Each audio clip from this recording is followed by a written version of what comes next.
la blanche colombe dans le cambouis.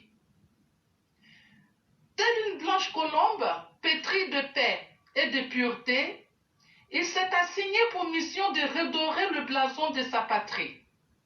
Lui qui a tant voyagé à travers le monde, n'avait que pour seul vœu de développer chez lui à l'image des pays d'Europe et d'ailleurs. Savait-il seulement où il mettait les pieds? Peut-être bien que oui, peut-être bien que non. Mais Alassane Ouattara fera face à cette adversité à trois têtes. La première vient du groupe politique de Gbagbo Laurent. La seconde est celle de Konan Bédié et de son poulain Guillaume Soro. Et la troisième est faite de ses propres collaborateurs, ceux qu'on peut appeler ses ennemis intimes. Chacune de ces organisations malfaisantes a ses raisons. Si Gbagbo est dans la vengeance pour avoir été déporté, comme le malfrat qu'il est, Bédié, pressé par l'âge, il est l'aîné, ne supporte pas de ne pas mourir au pouvoir. Il aurait décaissé 5 milliards de nos francs pour que le CNT soit un succès qui assurerait le départ du président, le départ du pouvoir de son Excellence Alassane Ouattara. Avoir ce genre de réflexion à son âge est vraiment triste. Quant à la fronde venant de ses propres collaborateurs, elle est perfide, cruelle. Mais, après tout, qu'attendre de ses ennemis intimes? Ils jouent le sale rôle qui est de mettre le bâton dans les roues du président pour ternir toutes ses actions. Ils sont désobéissants à ses injonctions. Combien de fois le sage homme leur a intimé l'ordre de descendre vers les différentes bases du RHDP? A-t-il seulement été entendu? Non. Ses collaborateurs incapables préfèrent rester au sommet. N'est-ce pas dévalorisant de descendre se mêler à la population? Il reste donc à la surface à l'image d'un cheveu sur la soupe. Prenant le peuple pour des malpropres, ils viendront, toute honte bue, la pâter après avec 1000 francs CFA et un t-shirt et leur imposer des leurs comme candidat.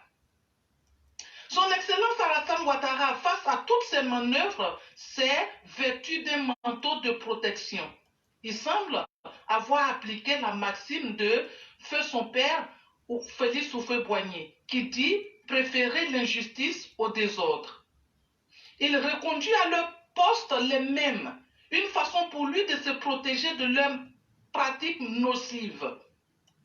Ils sont dans le cumul de postes, la même mise sur la population, les détournements des deniers publics, toutes les tares que nous avions décriées chez les autres.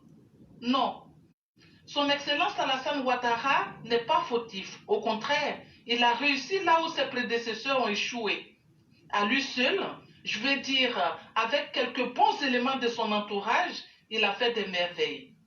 Au vu des événements ces derniers temps, le président Ouattara a réussi à asseoir la paix dans le pays. Ceux qui rêvaient de le salir en le poussant dans le cambouis ont échoué. Nous terminons avec cet adage qui dit que la bave du crapaud n'atteint pas la blanche colombe. Qu'il en soit ainsi. Merci beaucoup, mon fils. Cher mère, vous dire merci serait très peu. Quand je regarde la beauté de ce texte, mais surtout sa profondeur, c'est comme si nous pensions exactement la même chose et je vois cela comme le prolongement de ce que je disais. Je l'ai constaté aussi. Et donc, il n'y a pratiquement pas grand-chose à dire que de rappeler aux uns aux autres qu'à un certain moment, la prise de conscience s'impose. Et quand je regarde tous ces efforts réalisés par le président, mais qui n'a pas eu des hommes qu'il fallait, il aurait fallu que Alassane Ouattara, que le monde a connu, Alassane Ouattara qui a été un brillant expert dans son domaine de prédilection, il aurait fallu qu'il fasse confiance à des personnes, comme vous l'avez dit, des ennemis intimes, pour que ces gens-là puissent démontrer à Alassane Ouattara que nous serons pires que les opposants que tu as, que nous serons plus implacables dans notre manœuvre pour te rabaisser là où les opposants n'ont pas réussi. Aujourd'hui, la plus grande honte et la plus grande difficulté à laquelle le président est confronté, ce n'est pas l'opposition ivoirienne. Ce sont ces mauvaises personnes qui sont autour de lui.